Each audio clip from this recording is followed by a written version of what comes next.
साथियों सलाम नमस्ते सत श्री अकाल और जय भीम जोहार। साथियों आज फिर आपको बिहार लेकर चलता हूँ। बिहार में हो क्या रहा है इसकी हम चर्चा करेंगे और अचानक से राजनीतिक पटल पर कौन युवा है जिसका जिक्र बार बार इन दिनों पटना से लेकर दिल्ली तक हो रहा है। दोस्तों ये कहानी एक ऐसे परिवार के बच्चे की है जो कभी क्रिकेट खेला करता था और फिर परिस्थितियाँ ऐसी हो गई उसे सियासत में कूदना पड़ा और क्या कई थपेड़े खाने के बाद वह मैच्योर्ड हो गया है, परिपक्व हो चुका है। क्या वजह है कि उसकी रैलियों में तांता सा टूट पड़ा है लोगों का, गांव जवार के लोग हों या कस्बा शहर के, जहां भी वो जाता है एक मजमा सा ही लग जाता है। बात जन विश्वास रैली की हम बात करेंगे दोस्तों कि क्या जन विश्वास रैली जो है क्या जन का विश्वास हासिल कर पाएगी। पता नहीं क्यों जब भी कोई विपक्षी नेता जब कहीं जाता है उसकी सभाओं में उसकी रैलियों में भीड़ जुटती है। एक परंपरा सी चल पड़ी है कि हम सवाल ज़रूर उठाते हैं कि क्या ये भीड़ वोटों में भी तब्दील होगी। और जब यही भीड़ जब किसी सत्ताधीश नेता की रैली में इकट्ठे होती है, भले उसे बसों से बुलवाया जाए, भले उसमें सरकारी कर्मचारियों अधिकारियों का इस्तेमाल किया जाए, लेकिन तब ये सवाल हम ही मीडिया वाले ये हरगिज़ नहीं पूछते कि क्या ये भीड़ वोटों में भी तब्दील होगी। उसे इधर के एक दशक में मान चुके हैं कि जो सत्ता में है वो हमेशा सत्ता में रहेगा, जबकि ऐसा नहीं होता। हमारे देश में लोकतंत्र है, मदर ऑफ डेमोक्रेसी हम कहते हैं। इसका मालिक जो होता है जनता का मालिक होता है। राम मनोहर लोहिया कहा करते थे जब सदन अगर आवारा हो जाए तो सड़क पर उतरना होगा, क्योंकि जनता ही दरअसल असली मालिक होती है। और आज देश के कई युवा जो विपक्ष में हो आज सड़क पर उतरे हैं, चाहे बात पीडीए वाले उत्तर प्रदेश के अखिलेश यादव की हो, कांग्रेस के स्टार लीडर राहुल गांधी की हो, या बिहार के राजद के आज के नेता सुप्रीमो ही कह लीजिए। हालांकि सुप्रीमो अभी भी लालू प्रसाद यादव हैं, लेकिन अब उनकी उम्र नहीं रही और स्वास्थ्य साथ नहीं दे रहा है।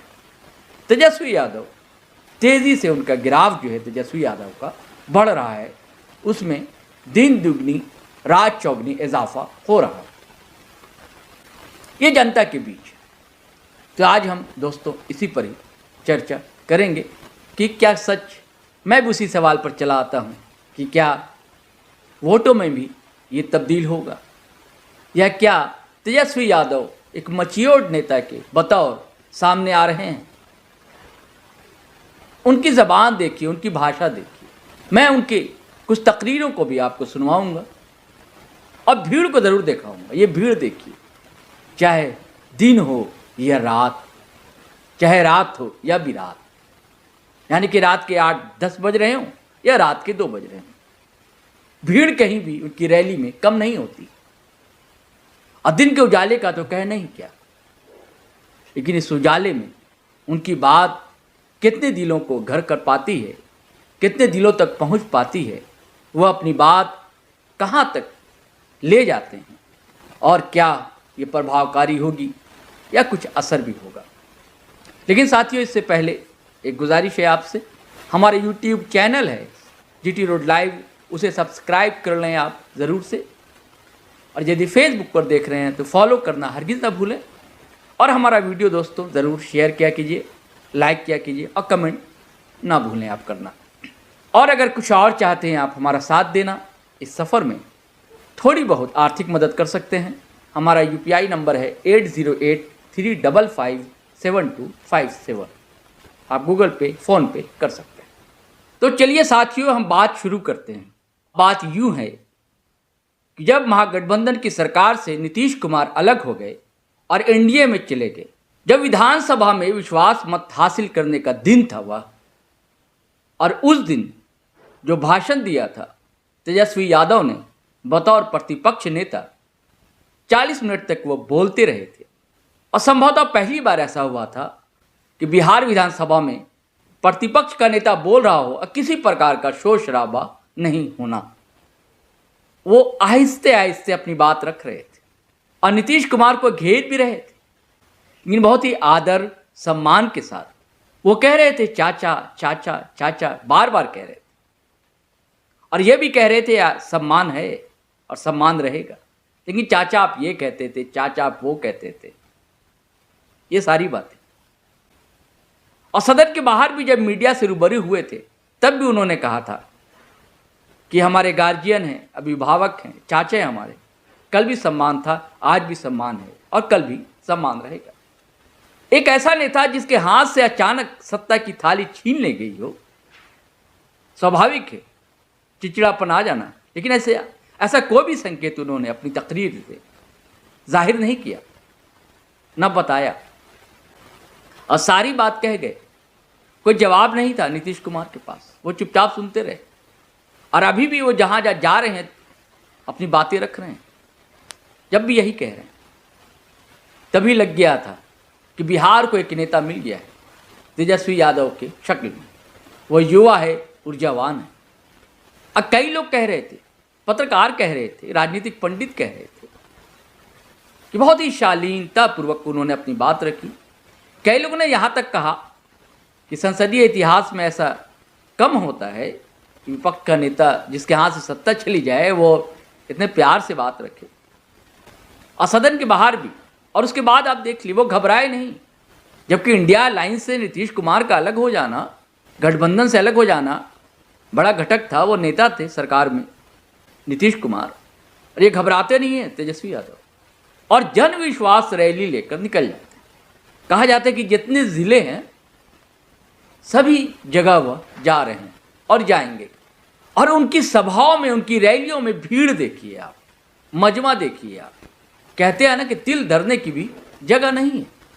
मैंने आपसे पहले कहा, जिस पर कई आरोप हैं वो घबराता नहीं, जिसके पिता कई बार जेल जा चुके वो घबराता नहीं, चिड़चिड़ाता नहीं, गुस्सा नहीं करता, वो अपने एजेंडे के पर बात करता है।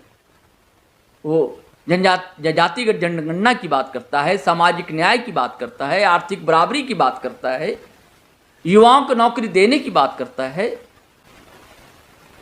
और नीतीश कुमार को लेकर सम्मान है, ये भी कहता है बार बार कि वह हमारे अभिभावक हैं। एक भूचाल सा ला दिया है क्या बिहार में? इसके क्या राजनीतिक मायने हो सकते हैं? क्या ये भीड़ वोटों में तब्दील होगी? लेकिन मैं पहले चाहता हूं दोस्तों, पहले आप भीड़ देखिए। नवादा की बात हो, चाहे अररिया की बात हो, चाहे दरभंगा की बात हो, जहां भी वो जा रहे हैं, चाहे समस्तीपुर हो, सीवान हो, जहां भी रथ लेकर वो पहुंच रहे हैं, भीड़ जुटती है।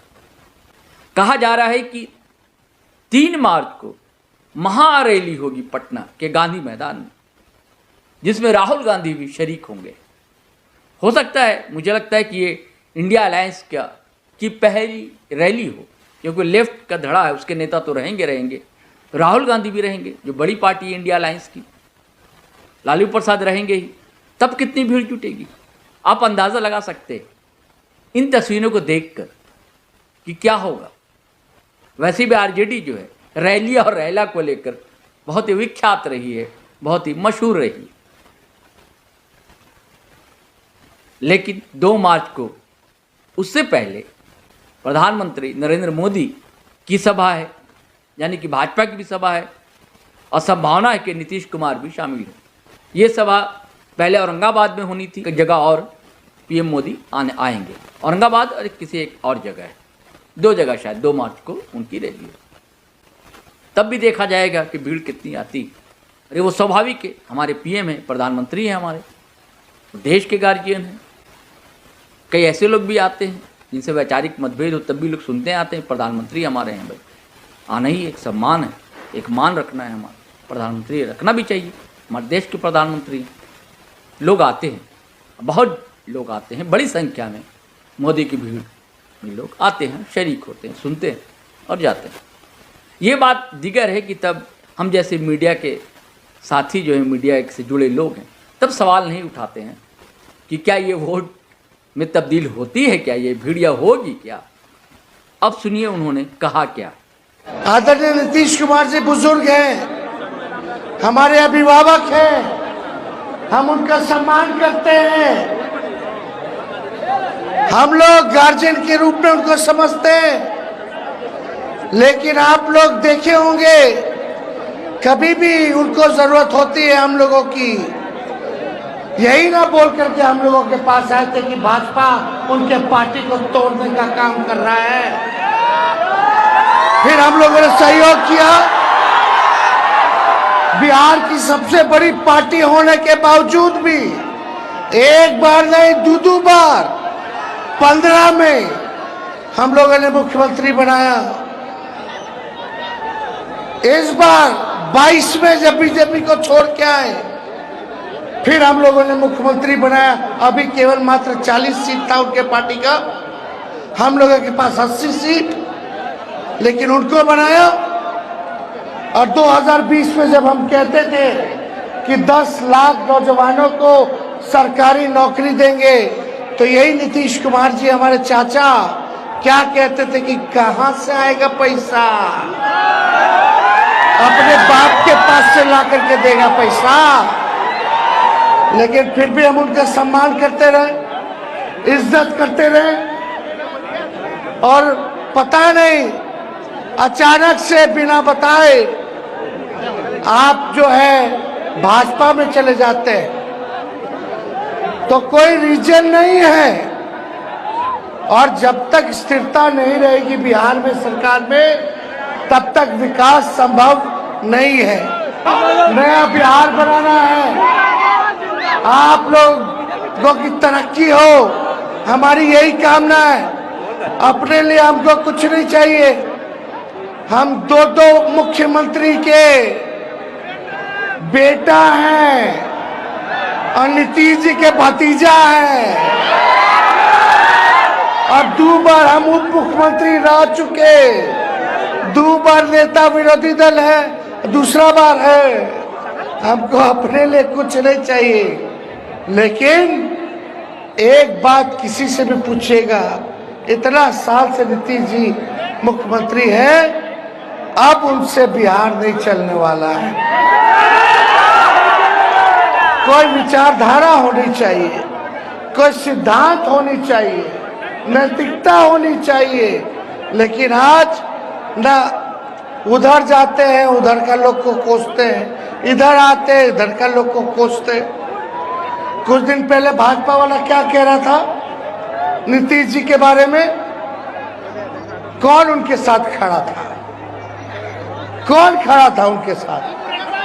देखिए क्या कह रहे हैं वो नीतीश कुमार के बारे में कि गार्जियन है हमारे। अब इस वीडियो में सुनिए तेजस्वी क्या कहते हैं।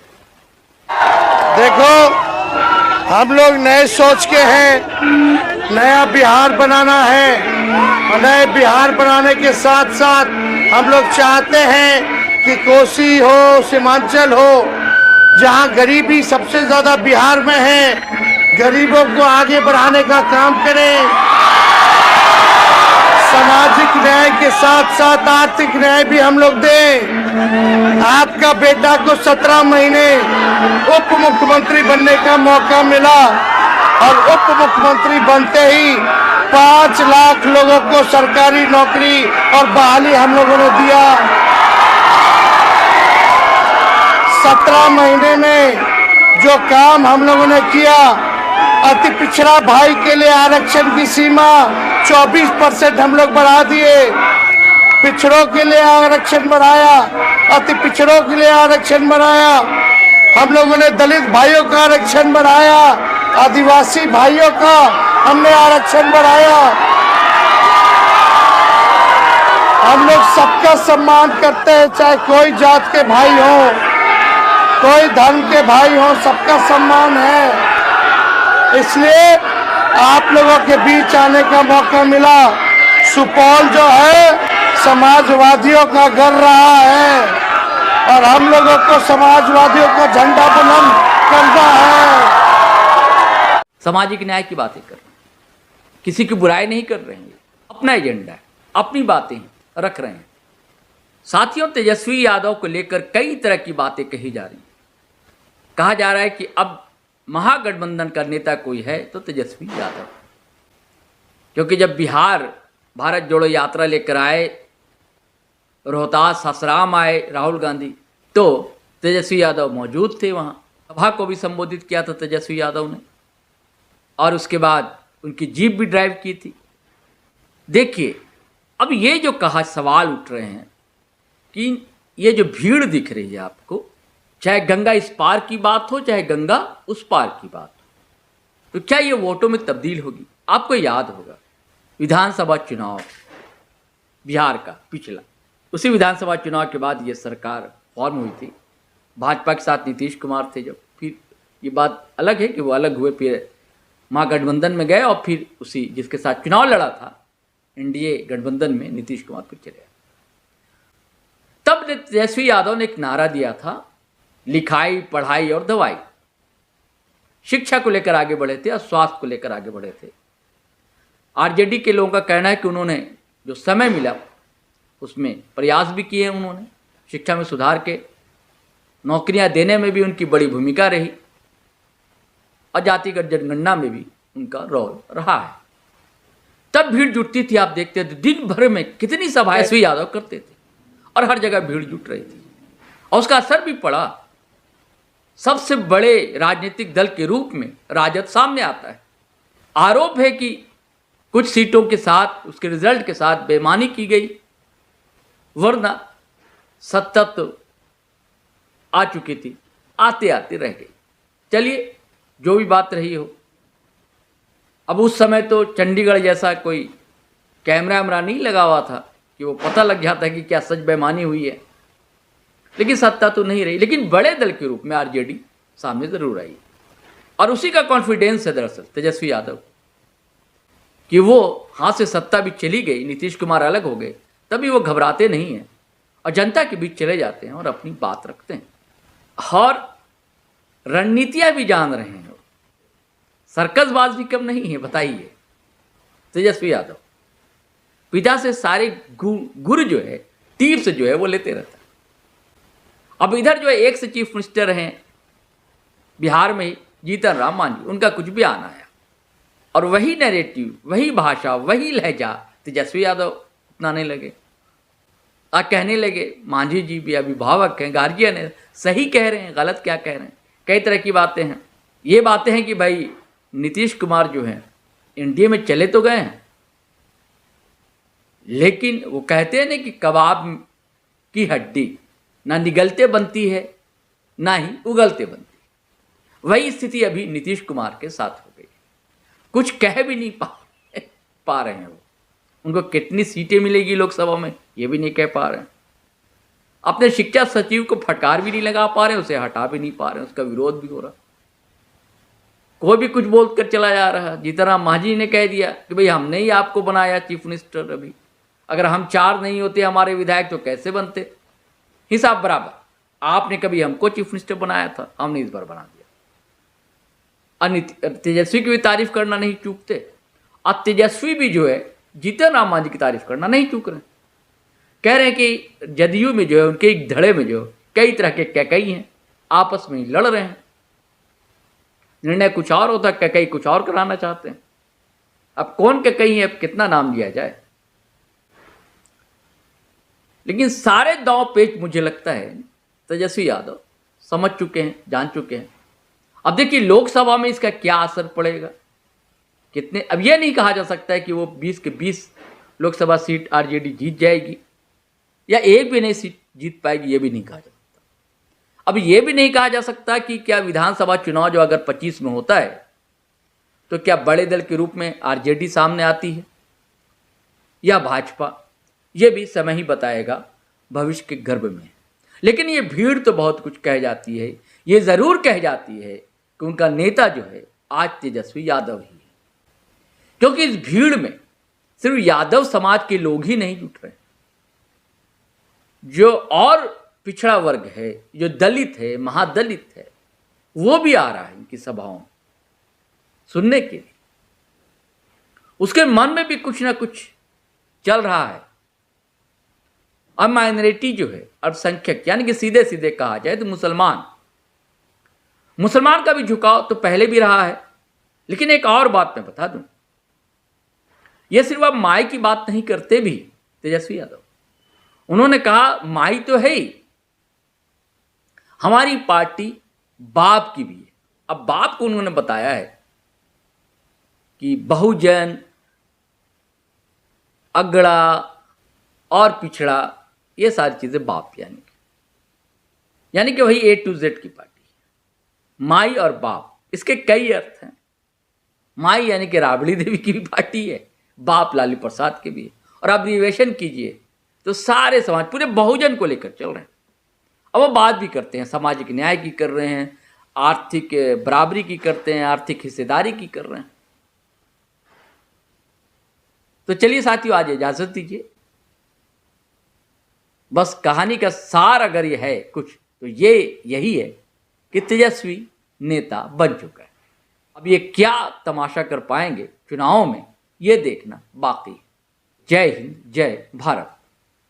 तो साथियों, आपको कहानी कैसी लगी, ज़रूर रोचक लगी होगी। और आप अगर फेसबुक पर देख रहे हैं तो फॉलो कर लें हमारा पेज, और अगर आप यूट्यूब चैनल देख रहे हैं हमारा, सब्सक्राइब कर लें और बेल आइकन दबाना हरगिज़ ना भूलें। धन्यवाद, शुक्रिया।